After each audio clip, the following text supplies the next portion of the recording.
Carole, great to see you again, and I see you have brought a book that lots of people are beginning to talk about. Yes, Wake by Elizabeth Knox. It's quite extraordinary. I think you had better not read it if you're a bit squeamish. It starts off with the most gruesome happening, and it's splatter horror really at the beginning. And I don't read horror novels at all, but having given that warning, it is the most brilliant book. Very hard hitting, but brilliant. Yes, I've read it and I thought, gosh, this is like you Stephen read it King. It Yes. is. Well, I think that his book, The Dome, came out, and while Elizabeth was writing this, and in fact she had to adjust some of her ideas in it. So this town in Tasman Bay, between Nelson and Golden Bay, somewhere there, this extraordinary happening takes place, where just suddenly all the people in the town go completely crazy and do the most terrible, violent things, kill themselves and each other. And their loved ones, pets, the whole lot. Yes. In the most violent way. And I mean, a pitchfork into an eye socket is probably the mildest of the things that go on. We won't describe anymore. Basically, the entire town is killed, apart from the people who've arrived at the moment it happened or a fraction after. So the policewoman who arrives in her car, for example, who's a major character in it, drives into town a second after it's happened.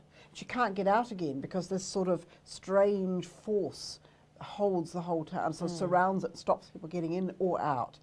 And then there are, I think, a total of 14 survivors who, one man, for example, the lawyer, had been staying at the health spa where all the survivors end up living.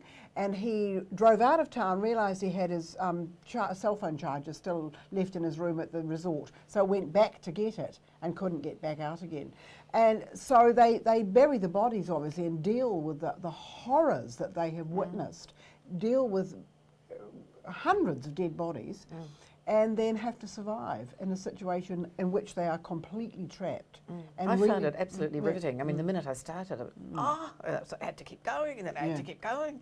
And it's for adults, obviously. And she's been writing young adult books for a while now, hasn't she? And I mean, so is this a return to adult, where she was before? Yeah, to adult fiction, definitely. I mean, she's also published Mortal Fire this year, which is a wonderful fantasy for teenagers. This is very adult, and you really do have to be forewarned in a way that it's quite hard reading at the beginning. But that's only the opening section, as you know. And then it becomes fascinating as all of people's personalities come into play. Yeah, and how they deal with their situation and with each other, and with this force that they don't quite understand. I found the satellite stuff interesting, that they end up putting big signals on a playing field, because Teresa, the cop, is totally convinced that the satellite, there's no other way of getting information in or out, but the satellites up there must be watching them. If they leave messages that are big enough, someone somewhere is going to read them.